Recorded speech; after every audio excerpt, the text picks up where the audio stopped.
everybody, welcome to my YouTube channel, Blue Liner Milsurps. My name is Scott, and today we are going to talk about the vaunted and great Mosin-Nagant rifles of Imperial Russia and the Soviet Union.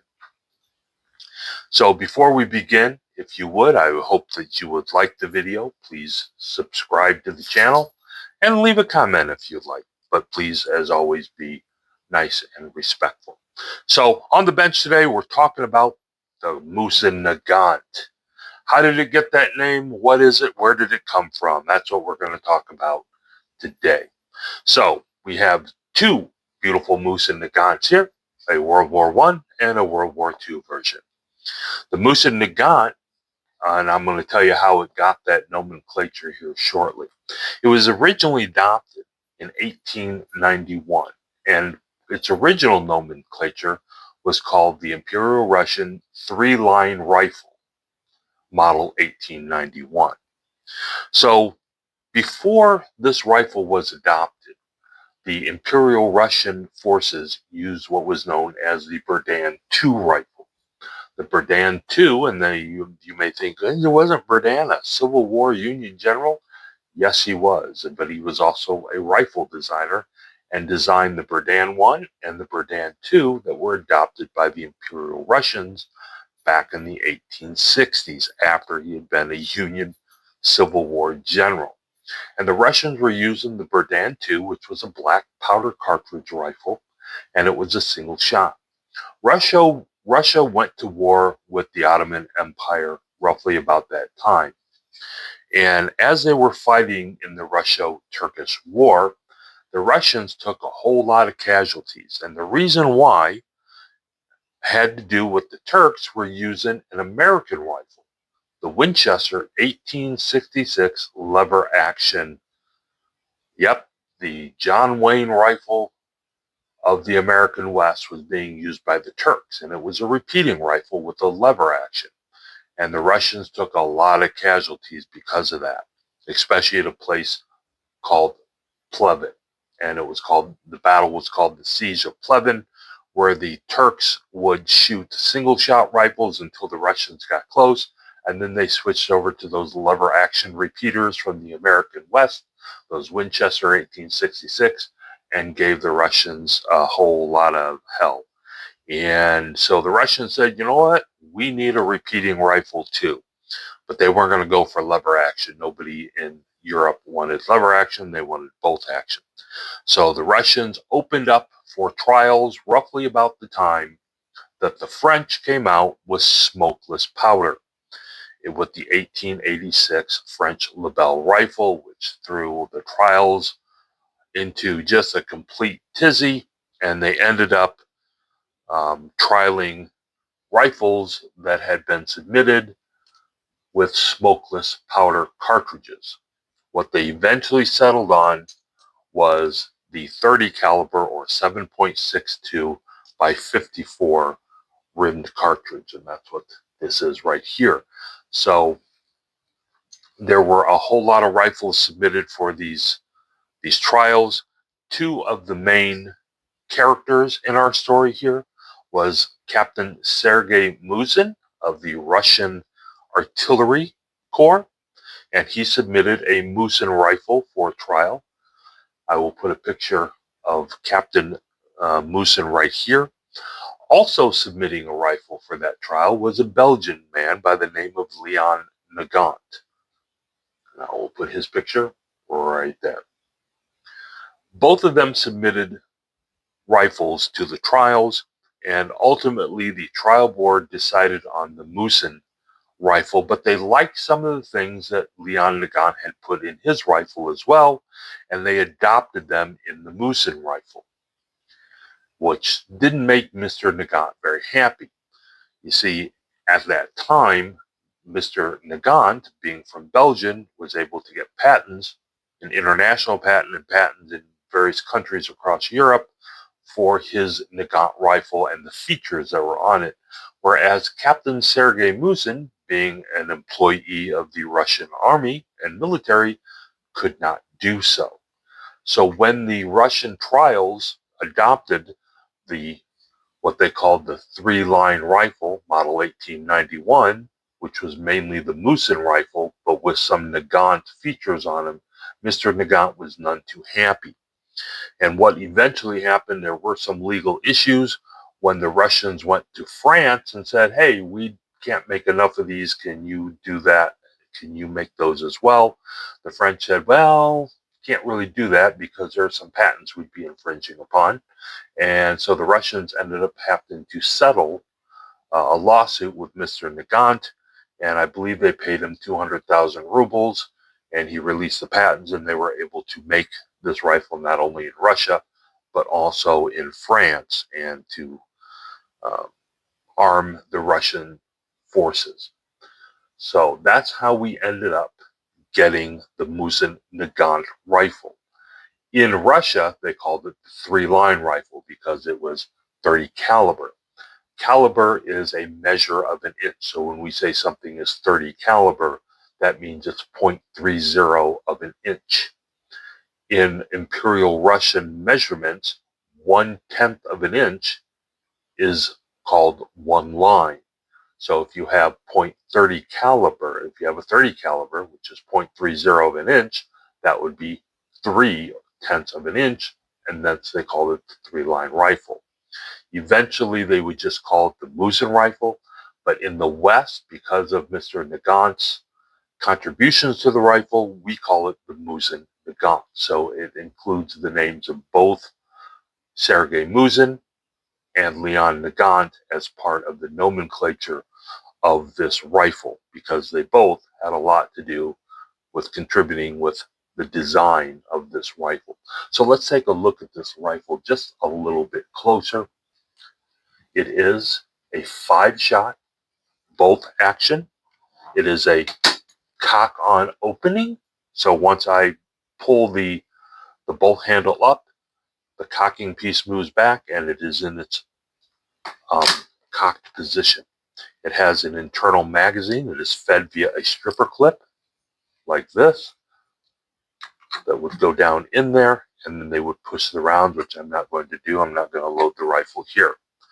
And it was a vertical magazine here,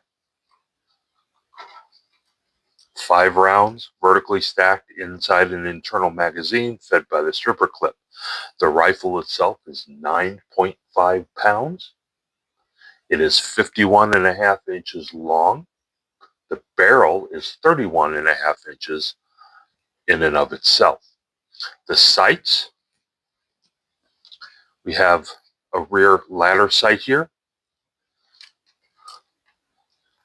It's battle 0.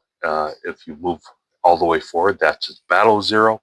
This rifle was made in 1915, and the original rifles merely had a blade or a barley corn. It is driftable, so you could move it to the left or right for the front sight, and then the rear sight here is a step ladder. So on the side here, you can see it has these numbers, 4, 6, 8, 10, 12. Those are not meters and those are not yards. Those are a measure of distance that the Russians called an arshin. An arshin has to do with the average step of a Russian soldier at the time, which came out to be roughly about 28 inches.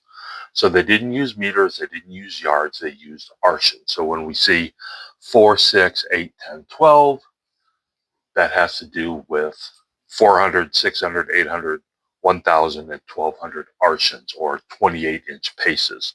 And that's how they determined distance and where they would set that ladder sight for their distances when they were setting the rear sight. So that is the Mosin-Nagant model 1891. It was used in the Russo-Japanese War shortly after 1900, which the Russians lost, but not because of the rifle. And then it was used, obviously, in World War I up until 1917, when the Soviets, the Bolsheviks, took over in October of 1917, and it remained the Soviet Union's main rifle. all the way through to World War II. So that is the model 1891. So when the Soviet Union took over, they came up with this one right here, which they just took the 1891 and they made a few changes to it to make it a little better. So this is the 9130, because starting in 1930, they made some changes. They made it shorter by 3 inches. So the whole rifle, as well as the barrel, are 3 inches shorter. It's a little lighter at 8.75 rounds, or 8.75 pounds. It has the very same magazine system here. It has the very same magazine vertical and follower inside. It has the very same bolt. It does, however, have different sights. So this is one of the things they changed. So they changed from archons to meters. So it's still a kind of a roller coaster ladder sight here. And then they put a hood on the front with kind of a pin as this front sight. They also changed the barrel bands and the upper handguard. So they went from archons to meters on the rear sight. They made it a sight a bit easier to use with these push buttons. They changed the front sight to be a pin with a hood, and they changed the upper handguard and the barrel bands. Other than that, and of course made it a little shorter, other than that, it's the same thing. It is the exact same, and it's got the nomenclature of what we would call it the Mosin-Nagant Model 91/30, because 1930 is when they started making these in this configuration, and they stopped making them in that configuration. So the other change has to do with the barrel shanks here. You can see on the original 1891 here that we have flat spots here, right where the barrel goes into the receiver. So they milled these so they would have these flat spots. It's called the hex because there's actually 8 of them when you go all the way around. So these flat spots. We have our markings right up here with the serial number and where it was made. This one was made in 1915, so it was used in World War I. Was it used against the Austro-Hungarians in Galicia? Was it used against the Germans on the Eastern Front? I don't know, but it was a World War I used Russian rifle. And then this one was made in 1942. And one of the other differences when they started the 9130s is they made this round because it was just easier to make them that way. So, and I got to stop doing that. So I know that. This, you will find 9130s with a hex receiver on it. And because when they switched over, they still had a lot of stock of these hex receivers left. So there are 9130s, newly made 9130s after 1930 that will have that hex receiver. Not a lot of them, but some.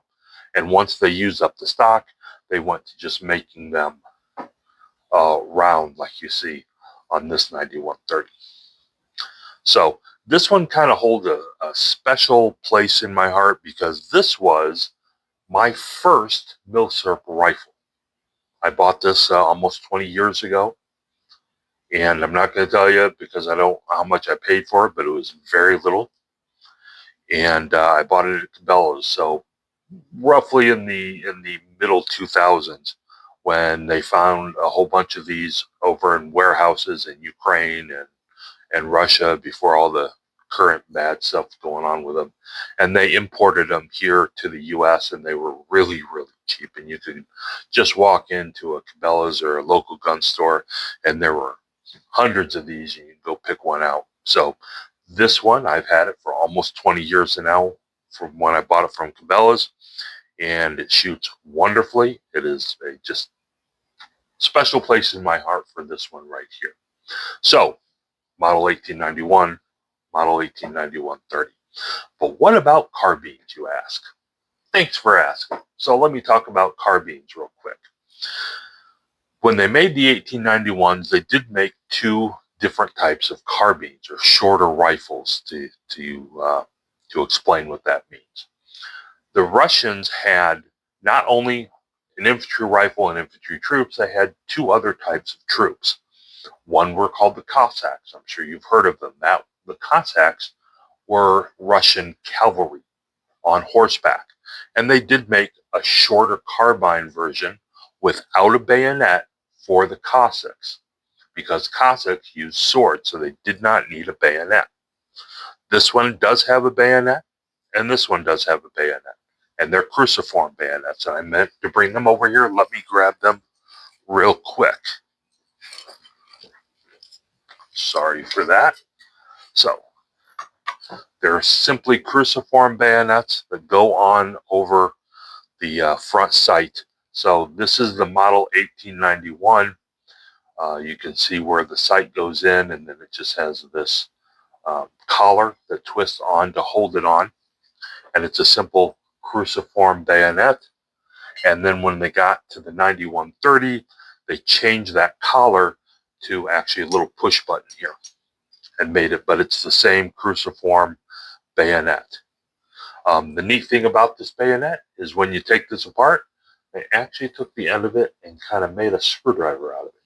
So kind of neat. So you can use this as a screwdriver as well as a bayonet when you need to disassemble your rifle as a soldier. So let's get back to the carbines. So the Cossack carbine did not have a bayonet because they had swords. Then there was another group of soldiers called the Dragoons. The Dragoons were infantry soldiers mounted on a horse.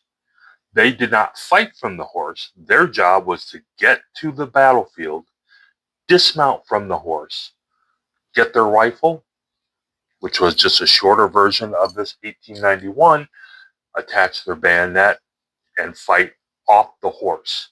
The horse was merely transportation. Those were called dragoons.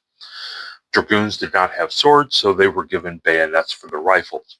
By the way, both of these rifles are zeroed with the bayonet attached, meaning that the Russian soldier was meant to have the bayonet on the rifle at all times when they were fighting in battle, because it was much more accurate with the bayonet. That's how it was zeroed, meaning that's how it was made and designed, to have the bayonet on, and it was more accurate with the bayonet on. So that's how we got to the carbines. Now, after the 9130, the Russians came up with yet another type of carbine called the M38, and then the M44, which is exactly the same as the M38, but with an attached bayonet. I actually have an M44.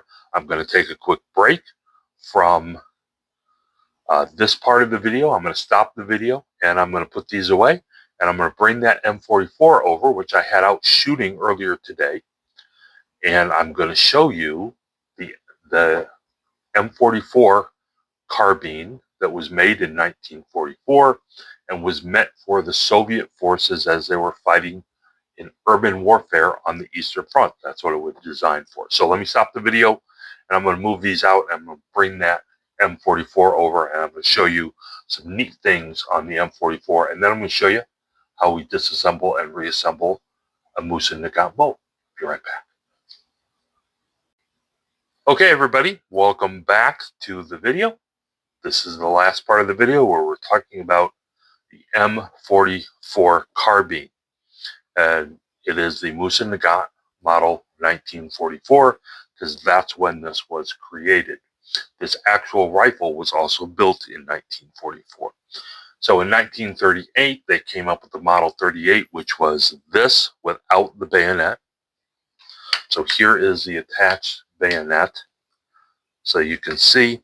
So if you can imagine this exact carbine, but minus the attached bayonet here, that is what they came up with in 1938. That was meant to be for support troops, transportation, artillery, truck drivers, combat engineers, those who were not frontline troops but needed a rifle in case they came into contact with the enemy in their duties. They did not have a bayonet on that M38. So as we move through World War II, of course, the Soviet Union was invaded by Nazi Germany in 1941, and we ended up with the Battle of Stalingrad and quite a few other battles that were in urban areas. They realized that really long 9130 didn't really work that well inside urban centers when they were fighting the Nazis. So they came up with the idea of taking the M38 and attaching a bayonet, and a permanently attached bayonet, meaning you can't take it off. It's here. It's either stored or deployed. There's no other option for you there. So that's what they did. So the M44 and the M38 are exactly the same, except for the attached bayonet. It has the same Mosin-Nagant cock-on open bolt, the exact same 5-round vertical magazine, fed via stripper clip on the top. It did have a slightly different ladder sight here, but it has the same front sight, the pin sight with the hood of the 9130. It shot the exact same 7.62 by 54 rimmed cartridge. Everything else was the same, except it now has this attached bayonet. So let me show you how the bayonet here works. It is a collar. So the collar is spring-loaded here. What you have to do, because the collar locks in under here, so you have to pull the collar back and then you swing the bayonet out. Now the bayonet does not lock in simply by moving it up.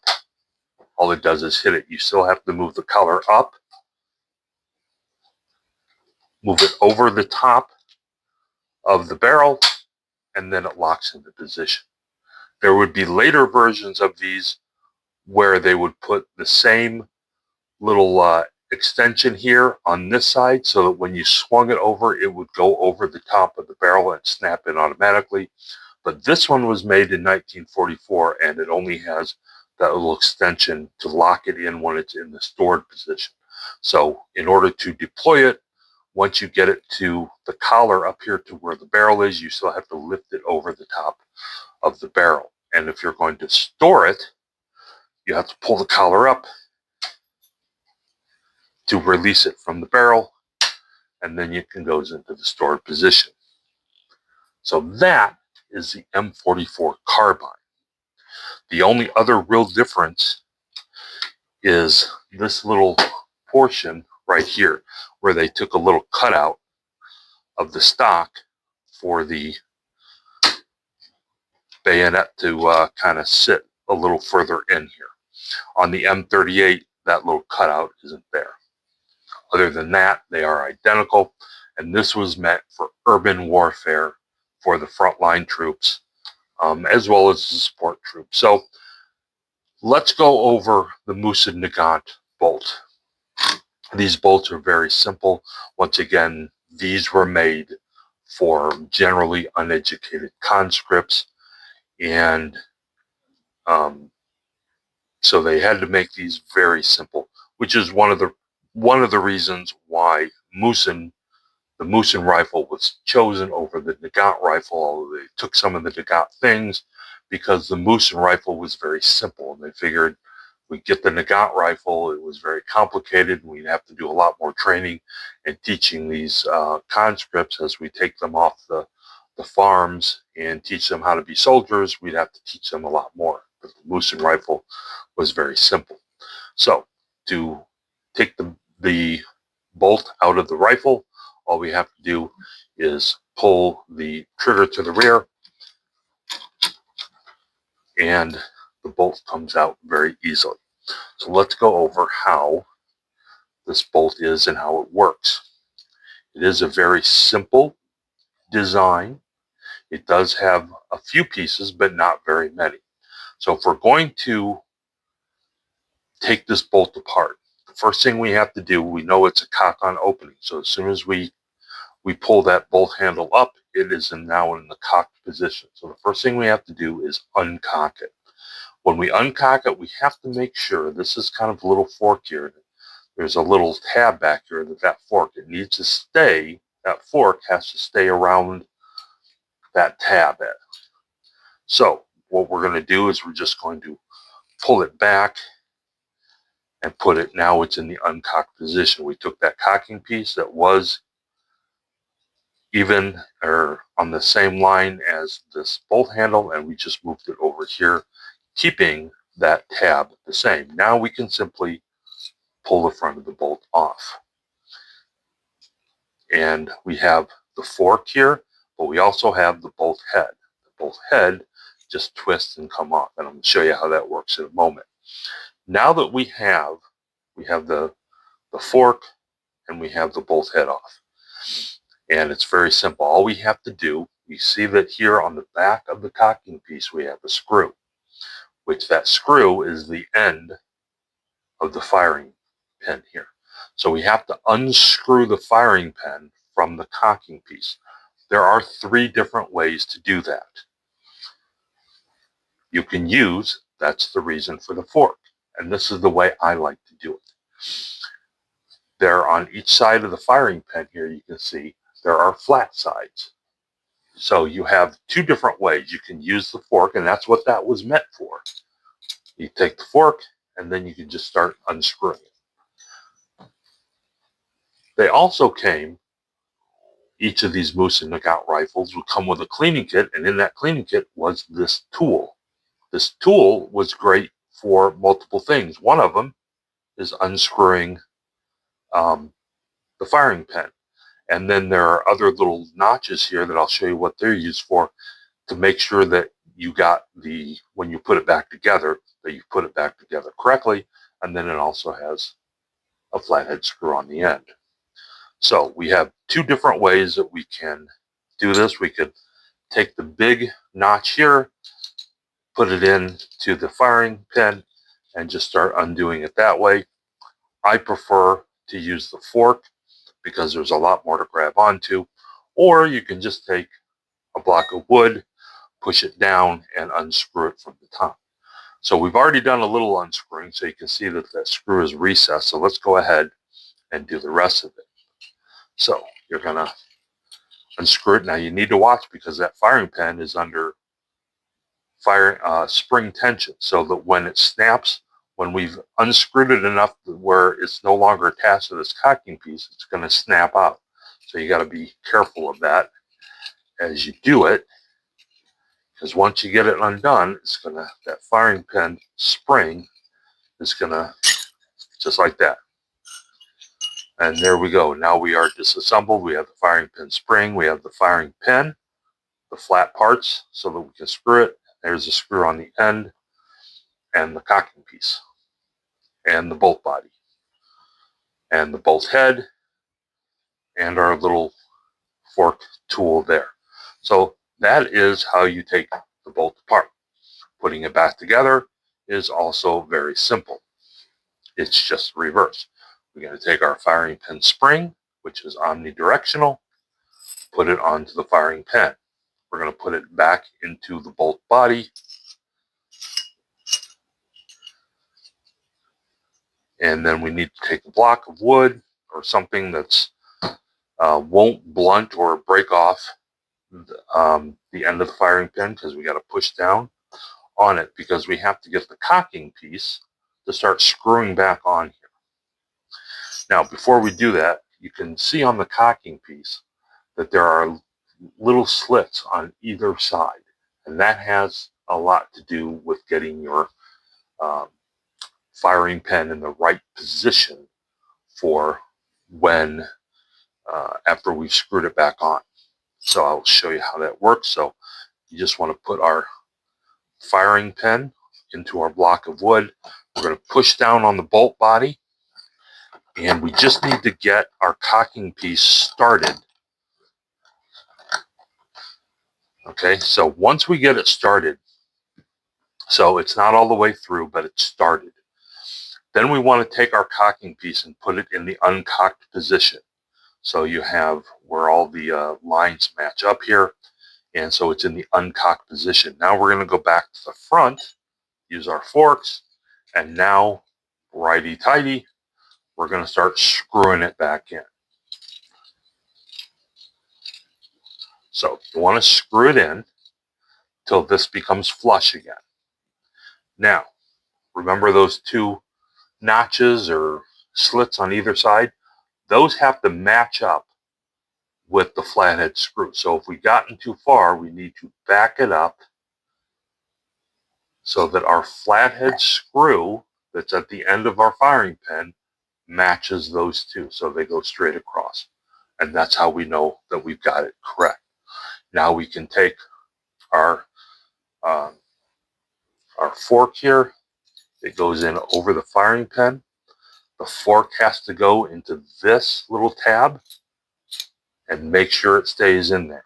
Now, before we do that, let me show you how the bolt head goes onto this thing. So you can see a little tab right here, and you see a little channel here. So this is the channel that it will go into, and then we'll turn it by going here. And that's how, but of course it has to be on the bolt body first. Take it, put it in, make sure our forks are on that tab, and then we just line up the tab on there with our channel. Now, when we put it in, we're going to start to turn it. The little tab on the top of the bolt body has to go into the little recess here on the top of the bolt handle. So we just turn it, and now it's in. Now, the last thing we have to do is put it back in the cocked position. To do that, you're just going to pull the cocking piece, but you need to make sure you don't pull it so far back that you pull that tab out of the forks here. Because if you do, it's not going to go back together correctly. So as we grab and we're going to move it so where our cocking piece is now back up on top, we have to make sure that the forks stay over that tab. So we don't pull it too far back, just a little bit. And now you can see it's barely on, but it is on. The forks are on the tab. And now everything is solid. And we can put it back into the rifle just by merely pulling back the trigger, pushing the bolt forward, and there we go. We'll do our function check. So it works. The way a safety on a Mosin-Nagant works is when it's in the cocked position, we actually pull it out and move and just move it over to the left like that. Once it's in that position where the cocked position, where the cocking piece here is no longer straight on top, that's our safety. That's how the safety works on a Mosin-Nagant. And if we want to put it back into the firing position, you barely pull back the cocking piece and put it back to where it is straight on top. And now it works perfectly. So that, everyone, is the Mosin-Nagant Rifle series. Have a great rest of your day or rest of your week, whatever the case may be. And I'll see you next week. Bye-bye, everybody.